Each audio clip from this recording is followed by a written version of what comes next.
Hello, America. I'm Mark Levin, and this is Life, Liberty, and Levin Saturday. Welcome. Boy, do we have two powerhouse guests, Representative Jim Jordan and Governor Ron DeSantis. We'll get to them in a moment. But first, the texting. Oh, is it classified information? Oh, my God. We've never seen anything like this before. I don't know. Is it me, or does everybody have it wrong? Now, follow me on this, folks. This guy, Jeffrey Goldberg at The Atlantic.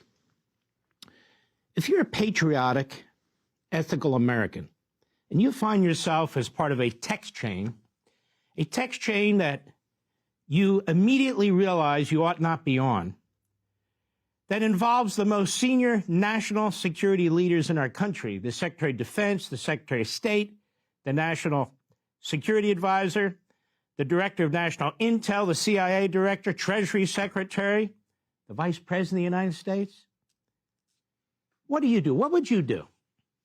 Do you stay on the text chain and just kind of hang around as these officials are discussing upcoming military action? And then, when they're done, you print out the text chain, that is their discussion, and hold it for a few days, then write about it? They don't even write about it, just say, guess what I have? Is that what you would do as a patriotic American, or as just a normal citizen? Or once you realize a mistake has been made, that you ought not be on that text chain, immediately, don't you inform those officials of the error? Hey, hold on now. Mr. Secretary, Madam Secretary, I shouldn't be here. And then drop out of the chain? Isn't that what you would do? It's certainly what I would do. And even in a situation where we're not talking about the top national security advisors in the country, it's just, Ernie Grabonsky and Nancy Smith, and you go, wait a minute, I'm not supposed to be on this call, this text. What? Isn't that what you do? Well, wait a minute. You're a journalist, you say. It's my job to get a scoop. But what's your scoop?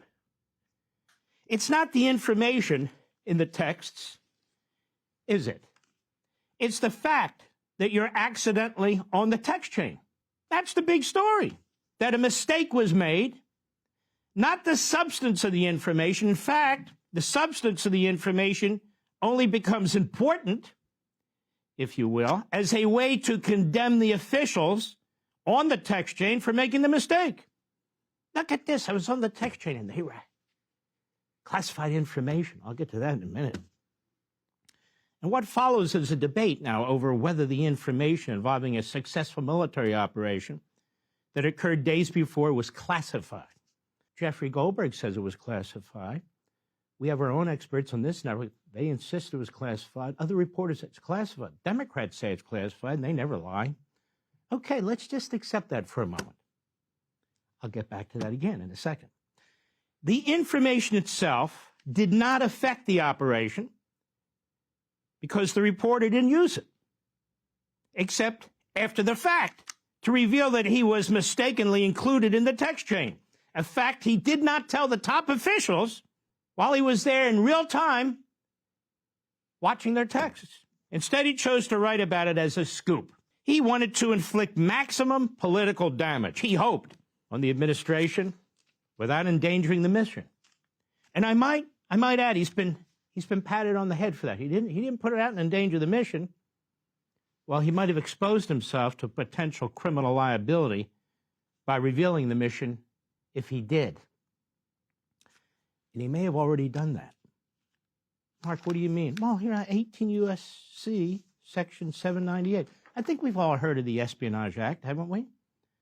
Whoever knowingly and willfully communicates and publishes blah, blah, blah, classified information. Jeffrey Goldberg has confessed. Proudly so. He's all over the place talking about how it's classified information. We have reporters on this network insisting it's classified information. Okay. Then Jeffrey Goldberg may have a problem. He's published classified information. The Democrats are going to get classified information, and that means everything. Now, the Democrats and their media are performing as intended and expected. That was the plan. They speak in unison. They say the same things with the same words. They're shocked. They demand regulations.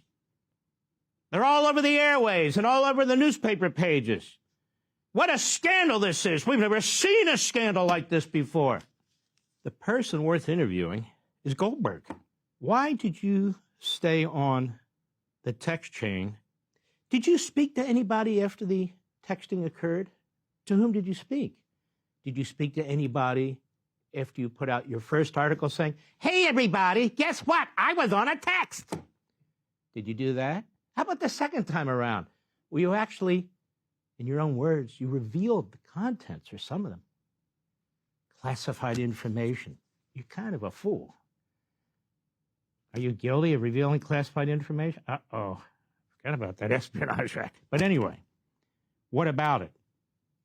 Well, I have a better idea. Let's keep moving on this.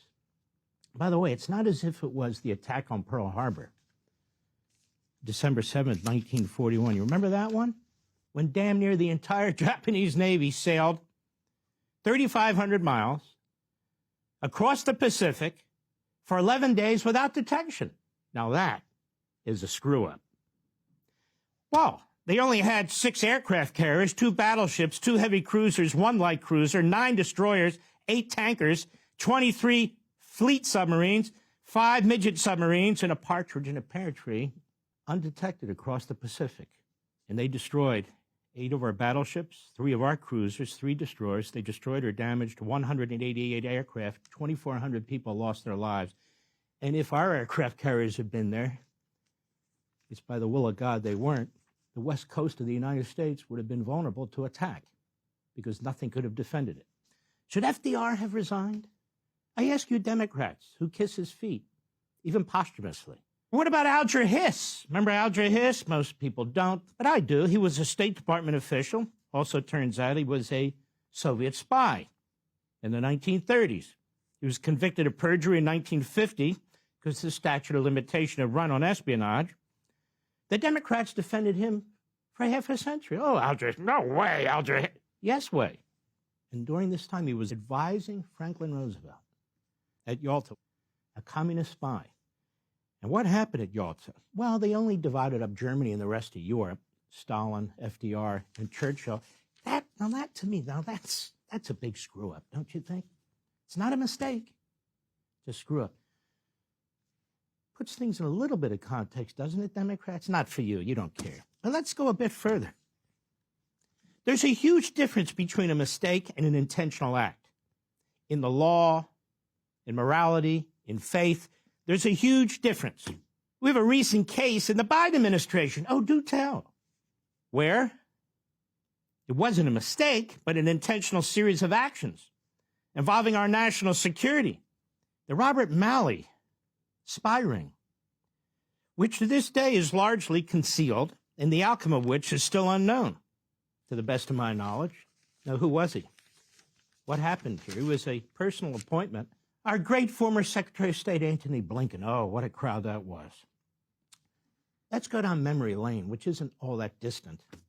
Washington Free Beacon. Biden's suspended Iran envoy employed at least 3 members of Iran influence network. Wow. That's not a mistake. That's intentional. A spy ring? But certainly the texting is worse. This story was first revealed by Semaphore in a really thorough and well-done piece, Inside Iran's Influence Operation by Jay Solomon. At least 3 one-time advisors to suspended Biden administration Iran envoy Robert Malley were part of an Iranian foreign ministry plot to influence U.S. policy, according to a Tuesday Semaphore report based on leaked foreign ministry emails, actual emails.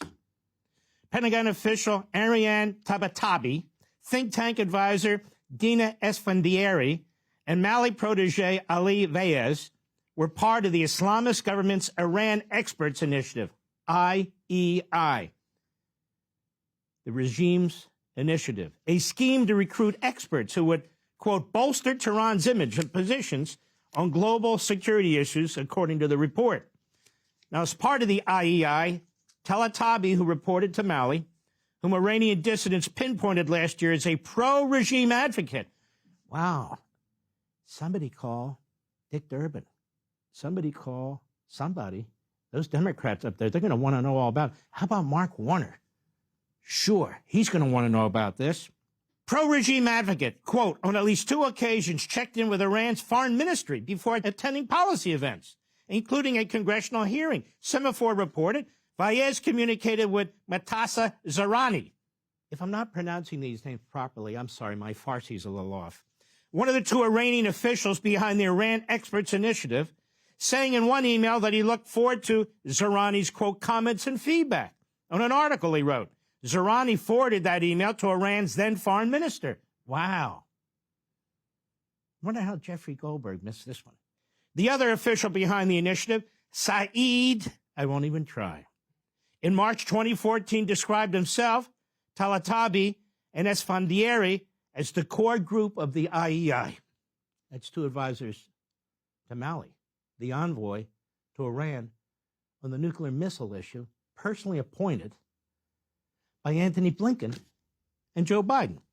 Talatabi, Esfandiari, and Fayez, the 3, have all, quote, worked closely with Malley over the past decade, Semaphore reported, with Esfandiari and Fayez both advising the think tank that Malley headed before he joined the Biden administration in 2021. Now, Talatabi served on Malley's team before taking her current job as chief of staff for the Assistant Secretary of Defense for Special Ops. Let me get this straight. So she worked for Malley. She was back-channeling with the regime, the Iranian regime, and then she becomes chief of staff for the Assistant Secretary of Defense for Special Operations.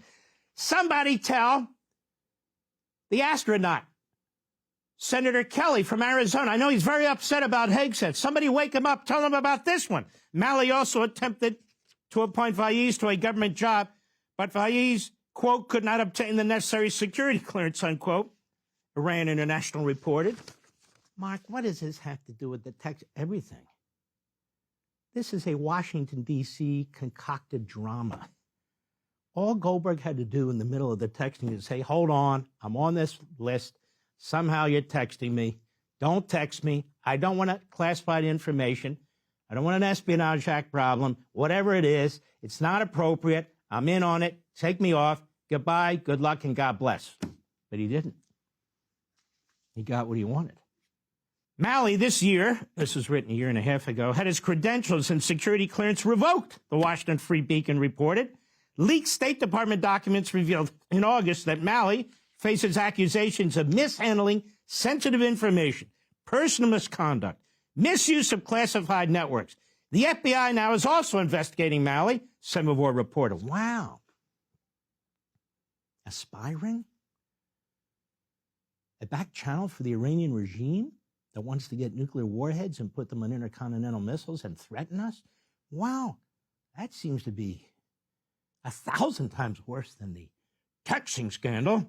The Tehran Times, the Iranian state-run media source that leaked the State Department documents, has claimed Malley is routinely in contact with, quote, unofficial advisors of Iranian descent, the Free Beacon reported.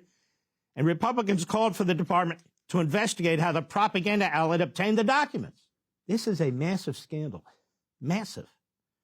Sources who spoke to the Free Beacon indicated that Malley might have leaked classified information to a network of pro-Tehran advocates who supported the Obama administration's Iran deal. We don't know.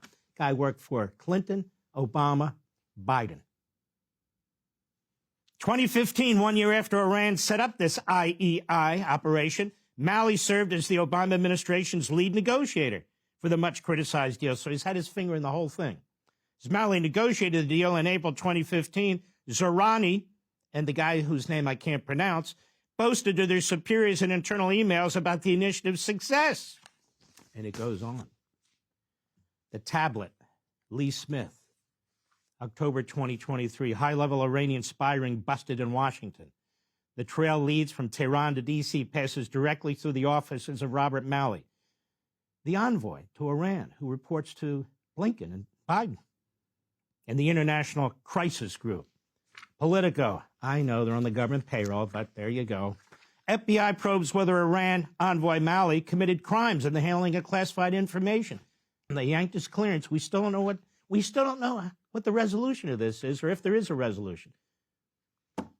New York Post, disgraced Iran envoy Robert Malley may have been on classified White House organized call after security clearance was suspended.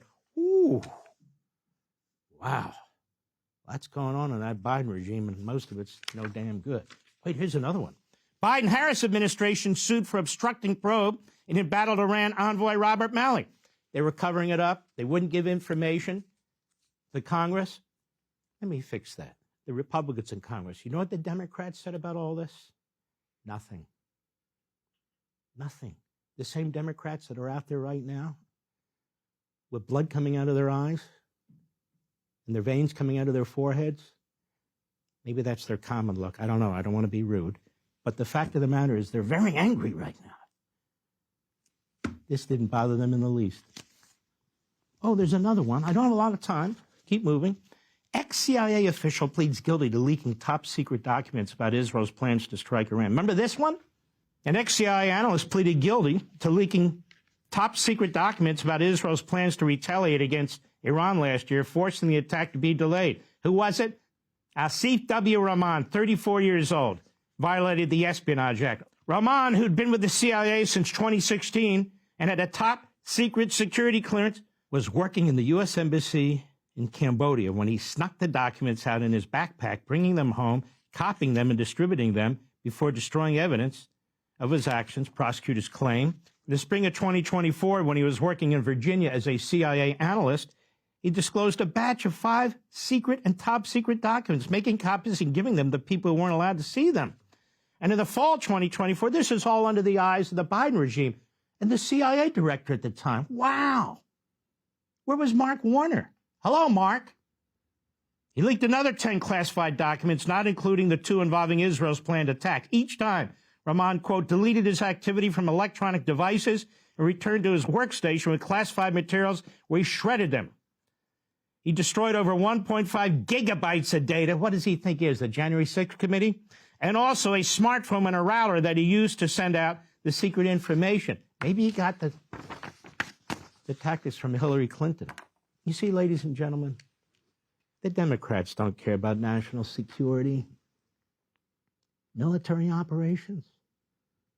If they did, you would have heard them jumping up and down about this. Peeps, silence, crickets. That's what you've heard. I, for one, say this about this text issue. I don't give a damn. Why? Because President Trump and his outstanding national security team, they said the mistake was made. They're going to look into it, and they're going to fix it. And they will. After all, it's not the Biden regime. They're not involved in a cover-up, and they will get to the bottom of it. As for the Democrats and the media, why do you care what they say? And why would I ask questions that build their narrative? And why would I comment on their narrative when their narrative is wrong? Hey, Sean Hannity here. Hey, click here to subscribe to Fox News YouTube page and catch our hottest interviews and most compelling analysis. You will not get it anywhere else.